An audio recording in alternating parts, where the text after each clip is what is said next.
Good evening again and मैं doctor Banerjee हूँ from ideal fertility IVF and genetic centre private limited which is placed in Jabalpur Madhya Pradesh. And this weekly programme जो मैं करता हूँ with question answer from YouTube comment section. Please go ahead mister Deven. Sir 5th month में oligohydramnios के कारण baby का kidney problem है, तो नेक्स्ट प्रेगनेंसी से पहले कोई जेनेटिक टेस्ट करना ज़रूरी है क्या? बहुत इंपॉर्टेंट क्वेश्चन है और मैं बार बार ये कहता हूँ कि जो भी प्रेगनेंसी में इस तरीके का जिसमें किडनी फंक्शन ठीक नहीं है, जिसमें बच्चे की यूरिन नहीं बन रही जिसके कारण ओलिगोहाइड्रामिनियोस हो रहा है, तो नॉर्मली डिलीवरी के बाद या फिर डिलीवरी के पहले एक एमनियोसेंटेसिस करके उसका एक्सोम सीक्वेंसिंग या फिर एक जेनेटिक टेस्ट करवा लें। यदि आप उस समय पैसे का तंगी है तो आप उसका DNA प्रिजर्व करवा लें, ताकि अगली बार जो प्रेगनेंसी हो उसमें ये पता चल सके कि पिछली प्रेगनेंसी का फिर से रिपीटिशन तो नहीं होगा। और ये जानना जरूरी रहता है, तो उससे फ़ायदा आगे की प्रेगनेंसी में होता है। कई बार लोग पूरे रिकॉर्ड फेंक देते हैं बिकॉज बहुत दुख होता है कि एक बच्चा कुछ गड़बड़ हुआ, तो ऐसा नहीं करना चाहिए, उसका रिकॉर्ड रखना चाहिए। सर मेरी शादी को 5 साल हो गए हैं और अब तक 8 बार मिसकैरेज हो चुका है। DHL हुआ था जिसमें सेप्टम को ऑपरेट करके हटाया गया। अब मैं क्या करूं? मैं बहुत परेशान हूं, मुझे क्या करना चाहिए? देखिए, 8 एबॉर्शन बहुत ज़्यादा होते हैं और 8 एबॉर्शन का यदि आपका रीज़न ढूंढना है तो एक सेप्टम रिसेक्शन यदि किया है तो हो सकता है कि वो एक रीज़न रहा हो जिसके कारण ये हो रहा हो, बट उसके बाद आपको प्रेग्नेंट हो जाना चाहिए। बट बाकी जो वर्कअप मैं करता हूँ वो यदि आप करा सकें तो बहुत अच्छा है, क्योंकि वो जानने के बाद ही हम आपको कोई एडवाइस दे सकते हैं कि इसमें क्या करें। सर 2 बार एक्टोपिक प्रेगनेंसी हो गई है, क्या अब नॉर्मल प्रेगनेंसी के लिए ट्राई करना चाहिए या डायरेक्ट IVF करवा लें?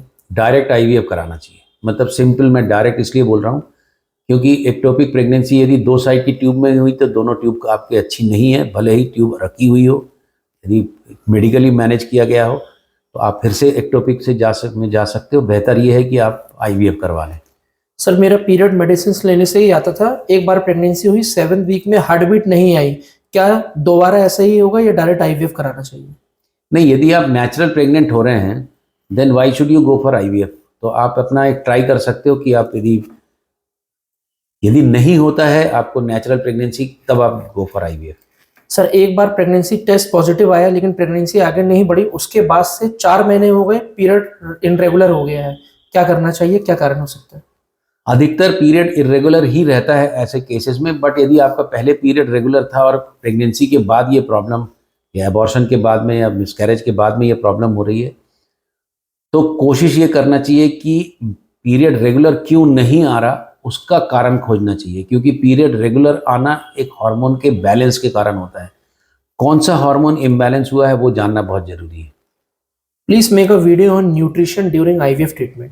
हाँ, I have seen this thing. I will try to do the nutritional requirement and nutrition क्या होना चाहिए, what type of nutrition you should have during IVF. Definitely, I will collect the material, and because there is nothing called what type of nutrition you should have. The things are that you should have good protein, good vitamins, and avoid those toxic things like smoking, alcohol, and these things are sometimes detrimental, too much coffee and all. So nutritionally it should be balanced diet, and you should reduce your weight, and body mass index should be near about 23 to 24. That is the best way. My husband is having leukemia. He is on medication on daily basis. I have got to know my 13-week fetus having trisomy 18 or 13 disorder in double marker test. What can be reason for it?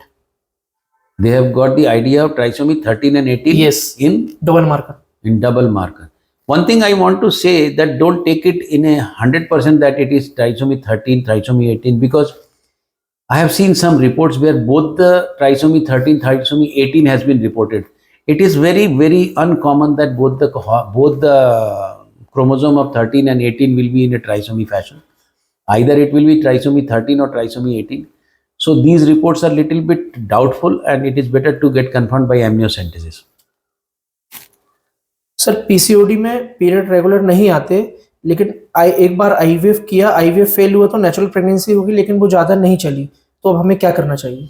देखिए, ये बहुत common है, और जो polycystic ovarian disease में यदि आप IVF कराते हैं, आईवीएफ एक ट्रीटमेंट का भी काम करता है, क्योंकि जब आप आईवीएफ करते हैं तो बहुत सारे फॉलिकल्स के जो आप हम एस्पिरेट करते हैं उसके से टेस्टोस्टेरोन का जो हार्मोन है वो बहुत एकदम से ड्रास्टिकली रिड्यूस होता है ओवरी में, तो बॉडी में भी होता है, तो नेचुरल प्रेगनेंसी भी होने के चांस बढ़ जाते हैं। और यदि आप नेचुरली प्रेग्नेंट हुए हैं तो थोड़ा आप, मेरे ख्याल से वेट करना चाहिए, आप ट्राई करिए, ट्राई करके यदि नहीं होता है ओवुलेशन होने के बाद भी, तब आप गो फॉर आईवीएफ अगेन। सुनने और जुड़ने के लिए बहुत बहुत धन्यवाद, और again I am requesting you to please subscribe our channel, and I will try to do as far as possible, that is with from my side, to give your answers जितना हो सके। बहुत सारे लोग बहुत कठिन क्वेश्चंस भी करते हैं जिनको हम एकदम से वीडियो में जवाब नहीं दे पाते। ऐसा ही एक व्यक्ति जो बीकॉम और बच्चे का, उसको बहुत सारा प्रॉब्लम हुआ था, I have replied him directly, but I try to give them answers जितना हो सके। सुनने और जुड़ने के लिए बहुत बहुत धन्यवाद।